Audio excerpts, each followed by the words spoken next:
ಸುಮಾರು 30 ವರ್ಷಗಳಿಂದ ವಾಸ ಮಾಡುತ್ತಿದ್ದ 186 ಕುಟುಂಬಗಳನ್ನು ನೀರಾವರಿ ಇಲಾಖೆ ತೆರವು ಕಾರ್ಯಾಚರಣೆ ನಡೆಸಿದ್ದು, ಇದರಿಂದ 186 ಕುಟುಂಬಸ್ಥರು ನೆಲೆ ಕಳೆದುಕೊಂಡಿದ್ದಾರೆ. ಸ್ಥಳಕ್ಕೆ ಇದುವರೆಗೂ ಸಂಬಂಧಪಟ್ಟ ಸಾರ್ವಜನಿಕ ಪ್ರತಿನಿಧಿಗಳು ಭೇಟಿ ನೀಡಿಲ್ಲ. ಸ್ಥಳೀಯರ ಕಷ್ಟ ಹೇಳತೀರದಂತಾಗಿದೆ.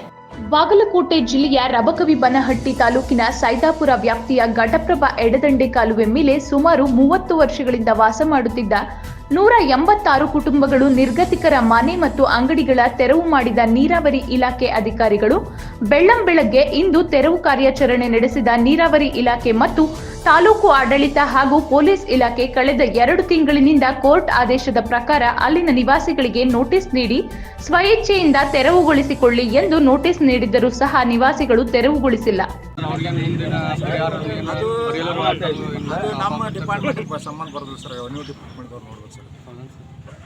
ನಮ್ಮ ಜಾಗ ಇದು KNNLದು. ನಾವು ಇದನ್ನ ನಮ್ಮ ಜಾಗನ ಅದನ್ನ ನಾವು ಎನ್ಕ್ರೋಚ್ಮೆಂಟ್ ಅದು ರಿಮೂವ್ ಮಾಡ್ಲಿಕ್ಕೆ ನಾವು ಕಾರ್ಯಾಚರಣೆ ಮಾಡ್ತಾ ಇದ್ವಿ. ಪ್ರೊಸೀಜರ್ ಪ್ರಕಾರ ಇವರಿಗೆ 5 ಎನ್ಕ್ರೋಚ್ಮೆಂಟ್ ಎವಿಕ್ಷನ್ ಪ್ರಕಾರ ಇವರಿಗೆ ನಾವು ನೋಟಿಸ್ ಕೊಟ್ಟಿದ್ದೀವಿ. ಅದು ಕಾಲಾವಧಿ ಮುಗಿದಿದೆ, ಜನವರಿ 16ಕ್ಕೆ ಮುಗಿದಿದೆ. ಇವತ್ತು ತಾರೀಕು ಏಪ್ರಿಲ್ 5 ಇಲ್ಲಿವರೆಗೆ ಕಾಲಾವಕಾಶ ಕೊಟ್ಟಾಗಿದೆ. 1ನೇ ತಾರೀಕಿಗೆ ಬಂದು ಖುದ್ದಾಗಿ ಬಂದು ಇವ್ರು ಜನರಿಗೆಲ್ಲ ಹೇಳಿ ದಯವಿಟ್ಟು ಕೊಡ್ರಿ ಅಂತಂದ್ರು. ಇನ್ನೂ ಅವ್ರಿಗೆ ತೆಗಿತಾ ಇಲ್ಲ ಇವರು. ಸಾಕಷ್ಟು ಮಂದಿ ಬಡವ್ರು ಬಡಿಗಾರ ಸಿಗಂಗಿಲ್ಲ. ಸಿಕ್ಕರು ಅವ್ರು ಹೇಳು ಕೇಳೋರು. ಇವತ್ತು MLA ಅವರು ಹೇಳ್ಯಾರ ಟೈಮ್ ಕೊಡೋರು ತಗೋಕಂದ್ರು ಅವ್ರ ಮಾತಿಗೂ ಬೆಲೆ ಕೊಡೋರು, ಯಾರಿಗೂ ಕೇಳೋರು. ಅವ್ರು ಸಾಕಷ್ಟು ಬಲೋಪ್ರಯೋಗ ಮಾಡಿ ಬಡ್ರು ಕೂತಾರ ಒಳಗೆ. ಅವ್ರು ಯಾರಿಗಿಲ್ಲ ನಾವರ ತೆಗೆದು ಕೊಡ್ಬೇಕು ಅವ್ರಿಗೆ, ಅದನ್ನು ಟೈಮ್ ಕೊಡುವಾರ ಅವ್ರು.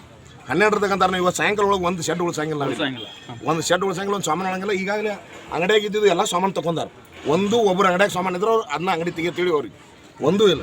ಮತ್ತು ಇಷ್ಟಾಗಿ ಇದು ಇಲ್ಲಿಂದ ಕಾರ್ಯಾಚರಣೆ ಮಾಡ್ಬೇಕತ್ತೇನಿಲ್ಲ. ಆದರೂ ಅವರು ದಬಾಳಿಕೆ ಮಾಡ್ತಾರೆ, ಗುಡ್ಡಿ ಮೇಲೆ ಬರ್ಮಾಸ್ತರ ಮಾಡ್ತಾರೆ. ಇದು ನಿಗಮದಿಂದನೇ ಆಗಬೇಕಾಗಿತ್ತು. ಅವ್ರ ಇತರದಿಂದ ಲಾಸ್ಟ್ ಡಿವಿಷನ್ದಿಂದ ಮಾಡ್ಬೇಕಾಗಿತ್ತು. ಮಗಳು ಕೊಡೋದ್ರಿಂದ ಎಲ್ಲ ಬಿಟ್ಟು ಇಲ್ಲೇ ಬಂದಾರ ಇವರು.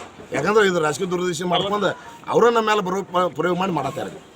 ಮತ್ತು ಇನ್ನೊಂದು ಎಲ್ಲರೂ ಅವ್ರು ರಿಕ್ವೆಸ್ಟ್ ಮಾಡ್ಕೊಂಡ್ರೆ ಅವ್ರಿಗೆ ಒಂದು ಮನವಿ ಇಲ್ಲ ಆಗಿತ್ತು. MLA ಅವ್ರು ಹೇಳ್ಯಾರ ಸಾಯಂಕಾಲ ಒಳಗೆ ಒಂದು ಶೆಡ್ ಉಳಿದ್ರೆ ನನಗೆ ಕೇಳಿರತ್ತೆ ಹೇಳ್ಯಾರ. ಆದ್ರೂ ಅವ್ರಿಗೆ ಬೆಲೆ ಇಲ್ಲ ಆಗಿತ್ತು. ರಾಜಕೀಯ ಅದಿಲ್ಲ, ಅದಿದ್ರು ಅವ್ರು ಕಾಯ್ದೆ ಮಾಡಲಿ. ಅದು ನಮ್ಮದೇ ಸರ್ವೆ ನಂಬರ್ ನಮ್ದೇ ಇಷ್ಟು ತೆಗಿಯತ್ತೆ ಏನು ಆರ್ಡರ್ ಆಗಿಲ್ಲ ಅವ್ರಿಗೆ. ಇಡೀ ಕರ್ನಾಟಕದಾಗ ನಿಗಮದಾಗ ಆಗೈತೆ ತೆಗಿಯೋದು.